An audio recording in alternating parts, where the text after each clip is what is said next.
a publisher, and one day my daughter Christina asked me to write a novel with her.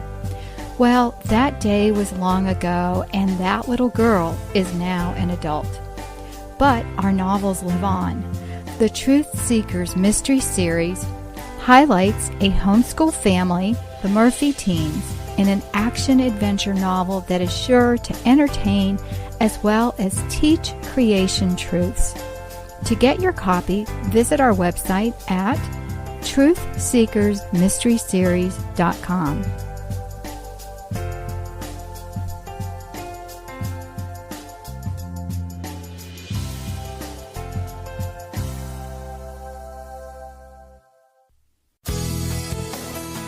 This is a production of the Ultimate Homeschool Radio Network. Welcome to the Vintage Homeschool Mom Show. Your host, Felice Gerwitz, is an author, a publisher, and your radio show host.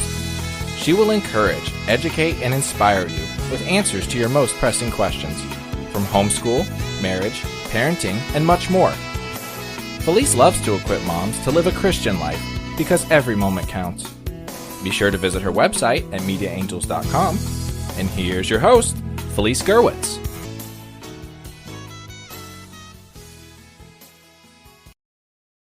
Hey friends, and welcome. My name is Felice Gerwitz, and today I'm going to share with you some homeschooling secrets. This is episode 490, and you can find today's show notes at Vintage Homeschool Moms, where I have some links that I'm talking about today. Well, there are secrets, and then there are homeschooling secrets that you should know. This podcast is not for the faint-hearted. Here we're going to discuss the truth that, as the scriptures say, will set you free. This podcast is brought to you by myself and Media Angels. If you would like an Open It and Go unit study for the whole family, try the Media Angels unit studies. I also have some wonderful planners that will help you for each month of the year. And these are sold on the MediaAngels.com website. In fact, if you go to MediaAngels.com/store, you'll go right to the link with the products. Well, friends, I'm going to share with you some secrets that I wish someone had told me when I started homeschooling. As a young married woman with my first child on the way, I didn't even consider homeschooling, nor was it on my radar. Many years later, I found myself at playgroups with a toddler and hearing people discussing the possibility of homeschooling. And I thought, really? What the heck? Do you guys have teaching degrees? Or, what are you even thinking? So I did what any sane person would do, and I talked them out of the idea. I know, right? After all, I thought, where's your degree and where's your certification and so forth? And in my defense, which is very weak and limited here, the one lady I was speaking to was telling me that her kids wouldn't go to sleep. She had 5 children, and the way they went to bed at night was just to fall asleep watching television. And they would either pick them up and put them in their beds or just leave them on the floor and cover them up. And I thought, yeah, this lady does not need to be homeschooling. But I wasn't planning on homeschooling, but going back to my teaching career once my school-age children were enrolled. And they were little at that point, so it wasn't even on the radar. But what happened instead was, after some frustrating meetings with the school system, it turned out that my oldest child had some mild learning issues and was speech delayed. And I ended up placing him in a private school. My background was in learning disabilities, early childhood education, and elementary ed. So do you think God had prepared me, especially when I was touting off to these other people, well, you don't have a degree. Well, here I had a degree that could help my child. So instead, I found a nice, cushy private school to place him, and I put my daughter in a high-end preschool.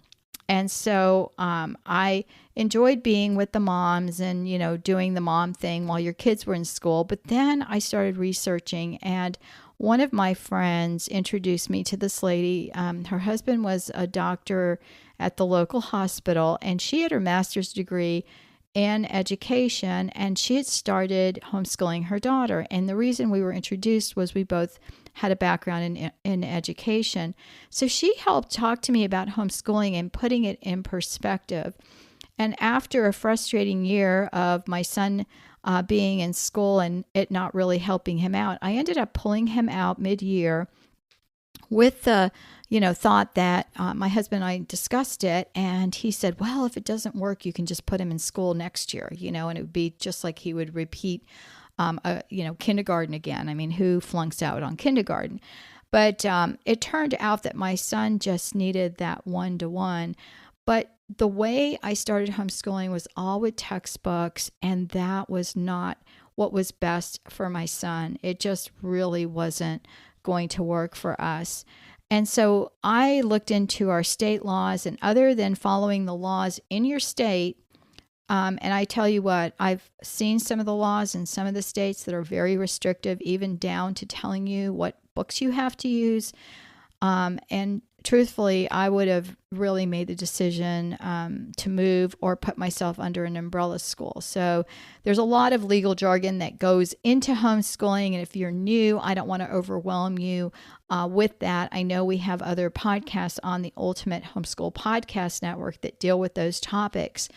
However, that was one of the things that we started later on. I started homeschooling under, the county laws in my state, and then later on, we actually started a private, what is called an umbrella school in my state, which is like a private school, and then running that as a homeschool. More of a support group, and each of us homeschooled our own children. And so I learned that, oh my gosh, I can do all of these fun things and hands-on things with my son. And he really took to science, which was one of the reasons I wrote my first book, Teaching Science and Having Fun, because he just gravitated and learned all of this stuff, higher end thinking and hypothesis and, delving into experimentation, which I know a lot of curriculums just say, study nature, and that's great. I'm getting off topic here. This isn't even in my notes here. But I found that with him and just sitting and watch your kids and looking at how they learn best, or the things that they like, or the things that they gravitate to. And that was what I called the back door into getting into what my son needed and how he would learn best. And, and he's a wonderful functioning adult, now doing great. But the thing is that, he wasn't going to be college bound. So if I was going to stick him into this peg and say, oh no, he has to go to college, I would have frustrated myself and my son as well. And out of my 5 children, 3 that did go to college all graduated, cum laude, magna cum laude, and higher, awards and all sorts of things. And the 2 that didn't are successful in their own rights. My one son works construction with my husband, not my oldest, but my number 3 child, and he also has many side businesses that he works. So there are so many opportunities within homeschooling to allow our children to excel within their gifting. And so I have broken down these secrets into categories. And the first is general information about how to look at homeschooling. The second regards parenting. The third is practical regarding curriculum and planning. And the last is important regarding household chores and meals. And I hope this really helps. So here you go. Let's get started. So Homeschool Secrets 101 in general are to decide on your homeschool philosophy. I know, right? Who does that? Well, it's important. Just like a business has a slogan, you can come up with one for your family. And this will help, I promise you. We brainstormed as a family and came up with things like, we're stronger together, or Gerwitz strong. And then we decided upon, as for me and my house, we will serve the Lord, which is Joshua 24:15. And this really helped us during the years, sometimes that were great years and other times they were struggling. And especially when the kids didn't get along, that was something that we would quote. The second is know why you're homeschooling. And why is that? Because if you really have a purpose of doing something, then you're going to stick to it. Or you're going to decide, you know what, I tried it and it's not for me. And that's really important, especially when you are up against some of the difficulties. It's actually the difficulties are, number 4 that's coming up. But, why are you homeschooling? Is it academic? Is it to help your child with their worldview? Is it to give your child a stable family life? I know, especially like in our family with sports, sometimes we were running from one field to another, especially with both softball and baseball at different fields. And so homeschooling helped us because we could be home as a family, not have to be running around. And then when it was time to run around, we were ready to go. And so it helped my children spiritually as well as psychologically. There wasn't bullying in their homeschool. If their siblings, were bullying or, they were angry at each other, we dealt with that. So if you know the reason, for example, you have a child that's struggling, or maybe you have some that are gifted. I had some of both. Then we could deal with it within our home, and we knew why we were homeschooling. A lot of people are homeschooling today just to avoid the issues plaguing education today, and that in and of itself is enough of a reason. The third is to get a support group. I cannot emphasize this enough. It doesn't necessarily have to be a homeschool support group in your town, but it has to be someone who's close to you, whether it's a best friend who has your back, your spouse, or a good, group that's in town, because that is going to help. A support group helps you, keep up with what's going on in the state legislative issues that come up with homeschooling. And you're pretty safe now. When I started homeschooling, there was a lot of back and forth about what we were allowed or couldn't do. We used to go out to the grocery store when it was school time, and everyone asked, why the kids were out of school. Today, I don't think that would be as much of an issue. However, knowing what is going on really can help.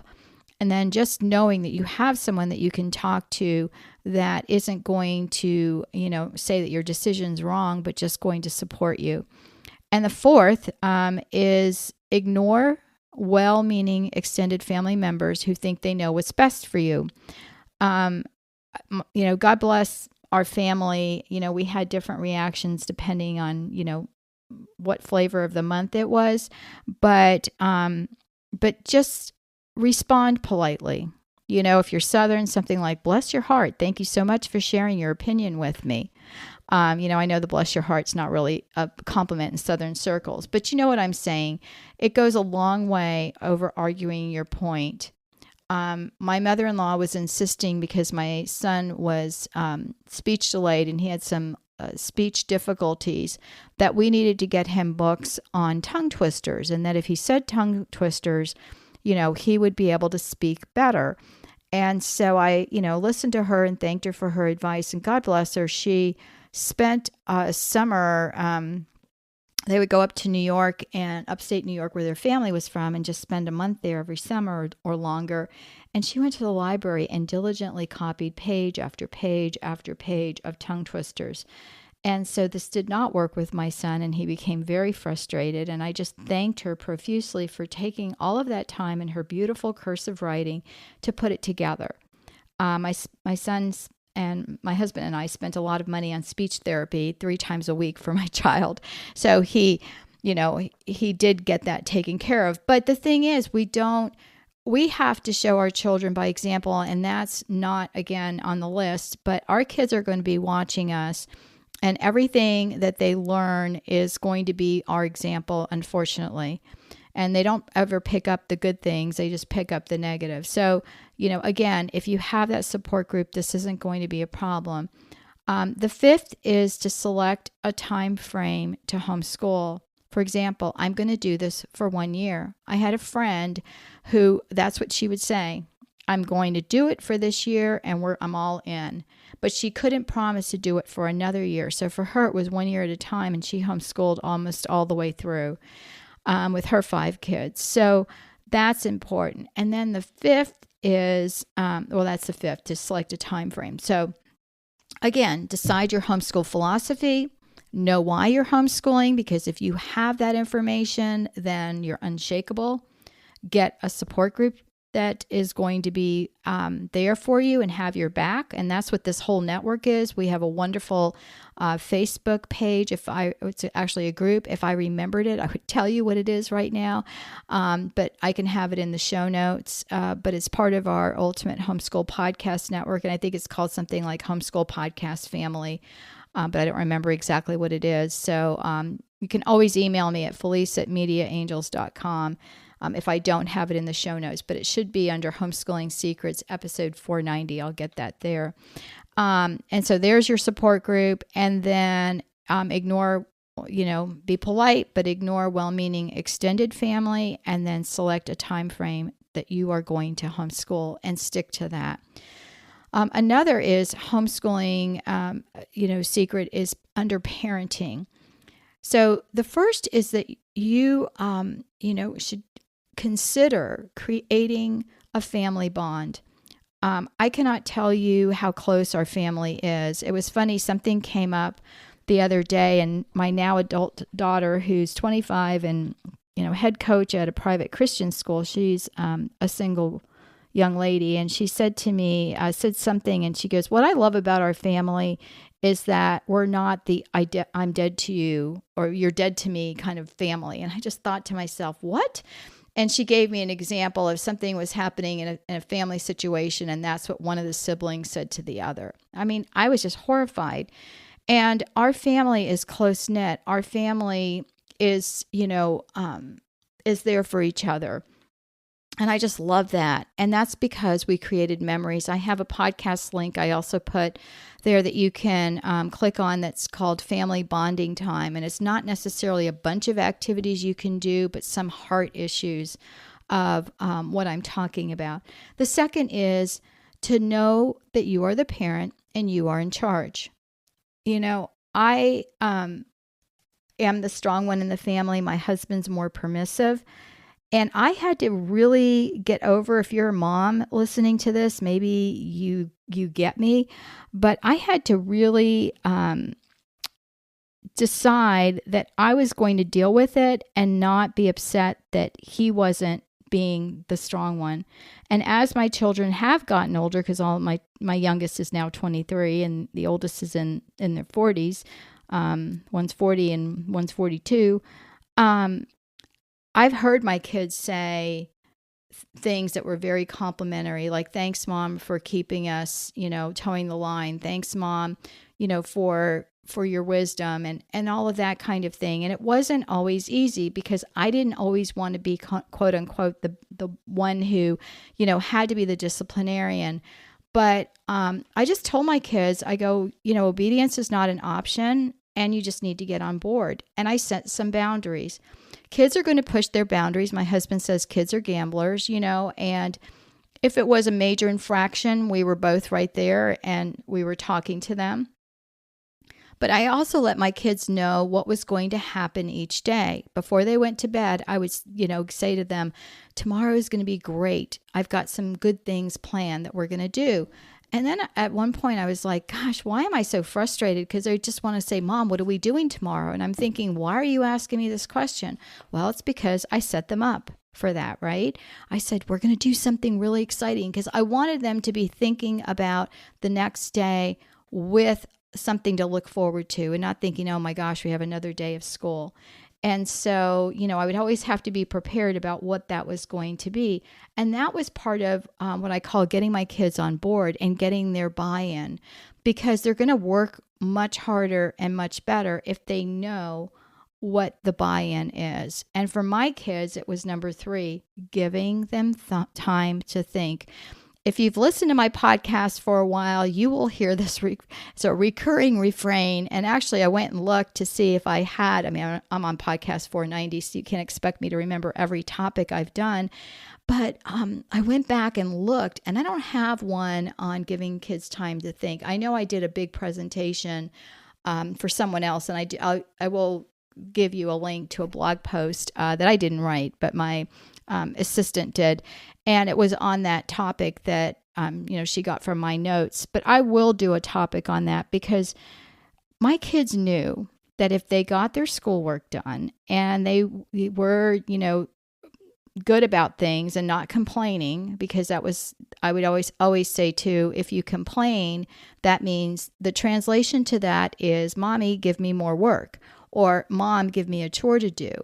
And so, of course my kids would, shake their heads and go, well, that's not what I said. And I go, well, that's what I'm hearing. So it's just better to just be done. And then we're going to have time that you can work on what you want to work on. And I know that I've had parents who have contacted me and said, but my kid's not interested in anything. And that means that we as parents have to double down and say, okay, we're going to expose you to some different things. Science is not my love language. That wasn't something that I was interested in. I found that my son was. And that's when I say, give kids time to think and help them, to explore some of the things that they're interested in. That means sitting and watching them. I had a friend who just loved to sit there and watch her kids at the park.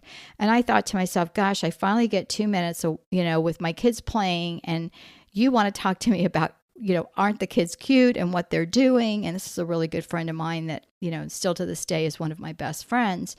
And then I just watched her watch her kids and kind of absorb that, and noticed that in watching my children, that I could see them gravitate toward different things. And it really is something unique for each of them. One of my children, one of the older ones, loved writing. So we wrote the Truth Seekers Mystery Series. Okay, so not every mom's a publisher and can publish their kid's book and co-author it with them, but that was something she loved. My oldest son just wanted time, to read and be, have that time for himself. And he's still like that. The third child was very inventive and into things. One time he said to his dad, can I build a bridge over my pond or over the pond? And my husband was like, yeah, sure, that would be great. Because the first two kids we would encourage, and nothing like that really happened. The third child got grandpa to take him to the hardware store and buy cement and actually put some pillars in by the pond. So we had to realize at that point, okay, he needs to be tempered in what we encourage him to do. We can't just be like 100% gung-ho, because this child will do it. And he has, turned that into a thriving business, let me tell you. And then the fourth and fifth were very much into sports. And one daughter, my daughter, who now is a coach, she loved photography during a span of her time and loved taking pictures. And my youngest, at that point in time, loved Legos and actually did some stop motion videos with his Legos, as his creations, as he called them. And now he's in the military. So, different children having that time to think allows them to explore and we don't have time to think, do we? Don't you wish someone would say, send you to your room, for some time to think? This is not a punishment. It is some way to open their horizons and allow them to see what they're interested in. And then the fourth is to set rewards upon completion of their work at the end of the week. And I know I also have gotten flack from parents. I've talked about this before in my years of doing a lot of online webinars. And parents will say to me, well, they should do it just because, and I say, well, tell me one job that you do just because, that you're learning that you don't get paid for, and I'm not saying pay your kids, dollars. I'm just saying let them have a movie night where they get to pick out the movie and have pizza or whatever is their favorite food. But that just means that, you're doing the due diligence, you're checking their work and making sure that they're accomplishing. And that's where you can pull in, your spouse to help you with that. The fifth is the power of words. Catch them doing something good. We spend our entire life, telling our kids what they should and shouldn't do. And if we can encourage them, oh my gosh, that goes such a long way. I remember going to a friend's house one time and just her daughter was washing dishes. And I went up to her. I barely knew this girl and she was a young teen. And I'm like, oh my gosh, how wonderful is this that you're doing dishes? Your mom must be so proud of you. And that's so wonderful. And I go, and I kind of was teasing my kids and I said, and look, guys, I don't hear any complaining, and she just blossomed. And then later my friend said, I cannot tell you how many times she brought that up and was just so blown away about how sweet you were and how you noticed. And it's just like, that's nothing, right? It doesn't cost anything. But if we can do that with our own children and with our friends' kids, it really will, change the dynamic of our family. And they'll do that with us as well. The next one is curriculum and planning. So the first lesson begins with, life lessons at home. A lot of what we did when they were younger was a lot of hands-on exploration. I felt like that was the key throughout their learning process, was giving them that opportunity to not only, taking them to a museum where you can't touch anything, but actually taking them to a learning center where they can touch things. There was a wonderful museum in Tampa. I live a couple of hours south of that, and they had, sections of their museum. Like I remember one time, there's a whole section on grocery store set up where the kids could scan food, and like I couldn't get them out of there. That's all they wanted to do was play with that, play in that section or crawl around and learn. And that kind of thing, I think, really stays with them and they remember. So it starts with life lessons. What are some things or some character qualities you want to work on? I have a set of character planners on my MediaAngels.com website that I created based upon some of the things we did with our children. And so one of the things we would do if we were working on diligence, for example, is we would say our entire family is working on this. Not just you are going to work on it because you're not diligent. No, we all are a family. We're in this together. And so we worked on it together as a family. And so we encouraged each other, not pointed out, gosh, you're not being diligent, but we encouraged each other to, do things timely and so forth. And I had a whole lot of activities that I did with my kids. The next thing for curriculum planning is to take the time to do that. I cannot tell you the struggles I had when I was trying to plan what we were going to learn on whim. And then someone said, you know what, you can take a few weeks during the summer when you're not schooling. I know my daughter, she takes breaks when she homeschools, the second oldest, the one that wrote the novels with me. She homeschools, and she'll homeschool in blocks where they have like a couple of weeks where they take a break. And because we're in Florida, they actually school some summer months when it's so hot outside. And then they'll take off like an entire month for December and other holiday times where they can, take that break. And so she'll take those times and she's planning what she's going to do. And I love Kathy Duffy's website. It's kathyduffyreviews.com. And she has a couple of books of the top curriculum picks. And just a disclaimer here, 5 of my books did make it into the top 101 and 102 top picks. She had 103, but I didn't submit my books for that one. But my books are on her website, and she has reviews about them. And she does have one on science fair I need to get with her that says it's digital only, and it's not. It's on in print. But the thing is that it really is a clear review from someone who homeschooled her kids. She had 3 boys. She homeschooled throughout her kids' homeschool years and really is knowledgeable. The third is podcasts, such as the Ultimate Homeschool Podcast Network.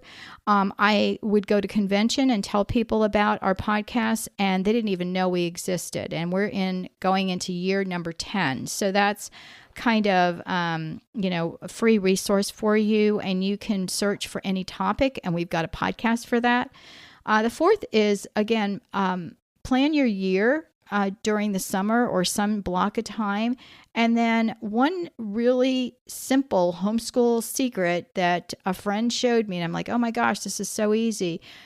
For example, for a math textbook or workbook, what you do is you look at the number of lessons and then you divide it by the number of weeks you're homeschooling. So a homeschool mom, needs 180 days, depending on what year your child is. And I believe kindergarten's a little bit less time. And then, how many hours. And so you just break it down that way so you know what lesson your child should be on. The other homeschool secret is in homeschooling, I personally did not make my children do every single problem. Even in public schools, you do the odd problems or the even problems, right? So it's like sometimes if you're doing a curriculum that has a ton of problems, give them a sampling of what they should do. And that's kind of one of the perks of homeschooling that, I would say to my kids, I would give them a pre-test and then they would test out of certain sections and say, okay, so we'll do some of that for review, but here you get to start on this page in this book. And they loved it. So that was really great. And so that was super helpful for us. And then the last is to keep Fridays open if at all possible. I cannot tell you how my kids loved their Fridays, and that was catch-up day. So you didn't get your math done or you didn't get all of your reading done or whatever that is, and that's when you're going to finish it. It also is time for fun projects, for going on field trips or doing some other things. So if their work is all done, we would plan to do, a picnic. It doesn't have to be expensive, but it's just something that's available for them. And the last is household. I am all about the plan it one time and forget it. So that goes for meals, laundry day, and so forth. What I used to do with laundry is I would always say my laundry moves. I would throw it in a basket and then just put it in the other room. And then I decided, oh my gosh, if we take our laundry and we dump it into the living room, we have to all fold it and then put it away. And while they helped me fold, I know some of you are pickier than I am about folding. My kids actually fold laundry way better than I do. They're more sticklers for it. My husband's mother showed them how to, I had her over one time, and Grandma's going to show you how to fold laundry that would be, you could go to a store and see it folded this well. She really was good at it. And so, Grandma showed them how to fold, things, and it was perfect. Mom didn't really care as much. And so I would read a selection that, like a book maybe that we were reading as a family while we were folding laundry. And then we would take, a break and go put it away in the drawers in our room. And it was so nice, and it was done. As far as meals go, I have something I'll share with you about that. But that's the thing. Like, I just planned out my, not every meal that I had that year, but I planned out a routine. And for me, routines work better than schedules. I have a checklist planner we give away free for everyone who is a subscriber for the Ultimate Homeschool Podcast Network. If you go to our website, you can subscribe for a free planner. I've been giving them away now. I think we're in year 4 of different planners. And when the month goes by, if you didn't grab that planner, we will eventually have them on our website. And this year we're doing checklists, and they're different. We are doing Organize It. Checklist was last year. Sorry about that.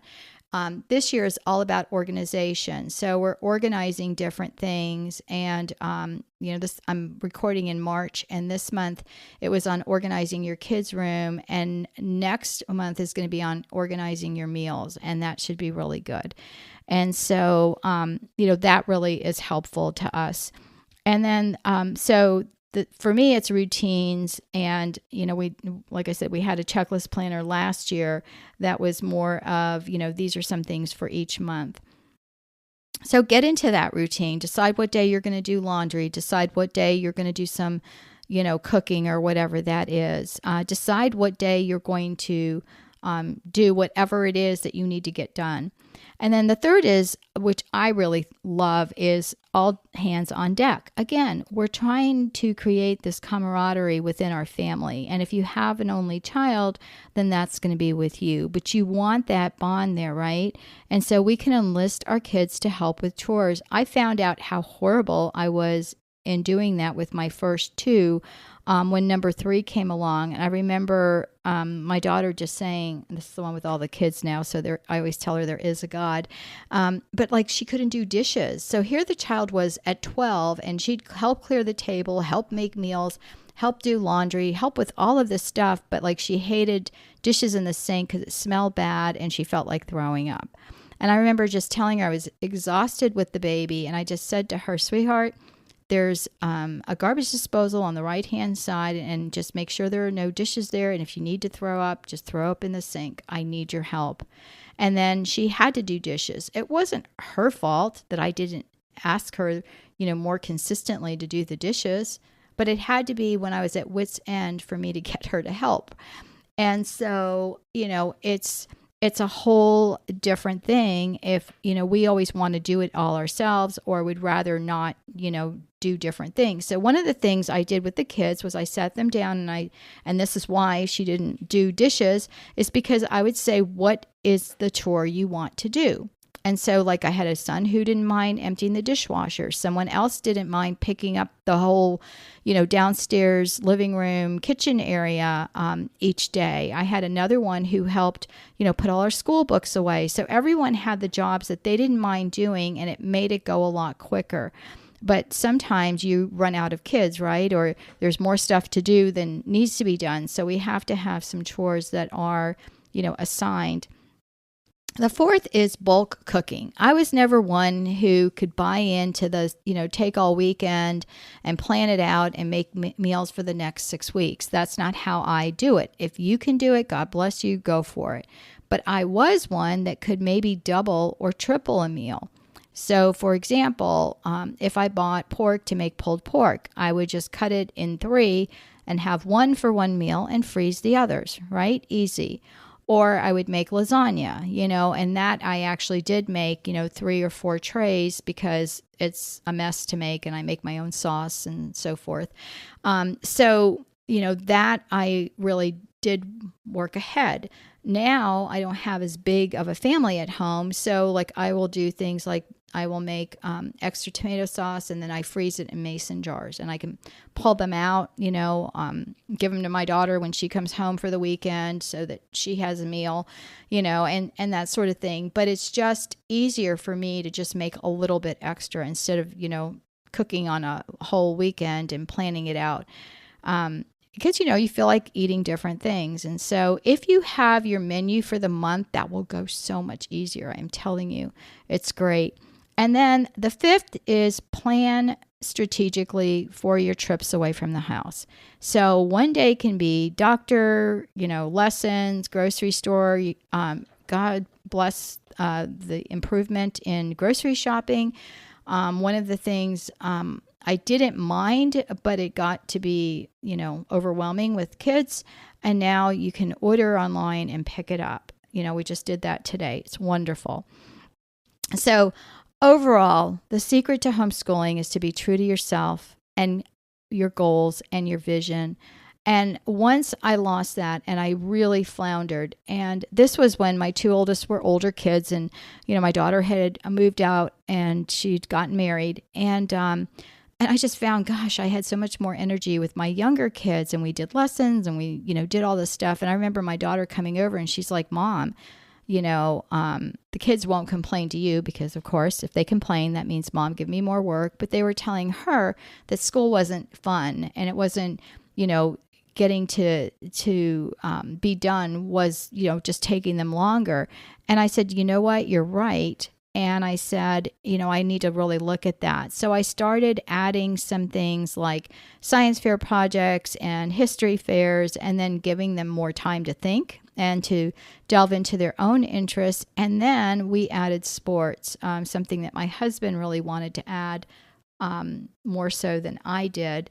And so, he said I was a sports dummy, which I always told my children, I go, the good news is you won't see Mom screaming and yelling at, at the coaches or whoever else, because, I did learn the baseball and softball rules, believe me. But that was not something that was high on my list, but it was my husband's. So thankfully, the 3 youngest were all very good athletes. They played competitively, broke records in the schools, and the youngest 2 actually played in college with scholarships, plus academic scholarships. So this was, I have to say, it ended up being a huge blessing because it motivated them to get their schoolwork done, because if they wanted to practice or do some other things, then they did have that time. And I felt like, my homeschool journey was overwhelming at times, but I was committed and all in. And the results are amazing, friends. I have a family that's close. My youngest kids even roomed together in college. When my daughter transferred to my son's college, their friends couldn't believe that they were even friends. And, that was kind of an example and a blessing that, yes, siblings can get along. And I have kids who love the Lord. They're faithful, and best of all, that we know we are there for each other no matter what lies ahead. We're a family, and that's what's important. And it's so funny because as I'm recording this is one of my longer podcasts in a long time. My screensaver came on, and guess what it scrolled across, and it was that scripture verse of Joshua. I almost started laughing when my screensaver came through, but it was like, as for me and my house, we will serve the Lord. And that was I didn't even remember that's what scrolled on my computer. So I just pray that for you. I pray that these secrets are helpful. I pray that, you know what you want to do and you stick to that. I am a shy person. No one ever believes that when I tell them, especially with all the podcasts and public speaking and things that I have done. This is way out of my comfort zone. Yes, I can teach kids and I can be up in front of a classroom and that sort of thing. But with adults, we always are concerned. Oh my gosh, what are they thinking about us? Or what are they saying? And I had to be passionate for what I did, whether it was writing a book, whether it was, homeschooling. I had to be all in, because if we're not, our work, the proof is in the pudding, right? You're going to see that the kids are floundering, and it may be a time to regroup and to say, you know what, guys, we're going to take a week off. We are going to, watch some educational movies. I have forms for everything and different planners. I think one of the planners, I'll put the link on the website, but I have a set of planners that are the yearly planners that really go into like what are the holidays for each month and kind of focused and geared your homeschool on that, because that's what I did as a teacher, when I taught school, the brief amount of time that I taught. But, a lot of things were theme-based. And so one of the things I have in the planner is a form for watching movies. So the kids would, watch a movie that was an educational movie. It could be, a whole lot of different things. I found movies that were on the composers that the kids loved. And I had them fill out a form that was like a book report. What was this movie about? What was the theme of the movie? What was a general overview? And just some things like that. And you can come up with these things as well. And then I filed it, and that was part of their school. I had a friend who did unit studies, and she created a unit study like for the times when mom's planning, the kids are still being productive and still learning, but more in a fun environment. And sometimes it just took even taking a break for the day and going, sitting outside and having a picnic, or going for a nature walk, or, stargazing at night, whatever that is. Just taking a break sometimes, putting the books aside and just regrouping and just say, look, we're all in. We're a family. We're doing this together. All right, friends. Well, show notes are on the website at Vintage Homeschool Moms, Homeschooling Secrets, podcast episode 490. And follow us on our social media. We have an amazing Instagram, Pinterest board, and all kinds of things. And again, I'll get those links are on the Ultimate Homeschool Podcast Network there for you. And I'll get that homeschooling group URL and put that in there as well. So hopefully this is a great resource for you. And next week, I am going to be talking about the homeschooling secret weapon. And it is not what you think.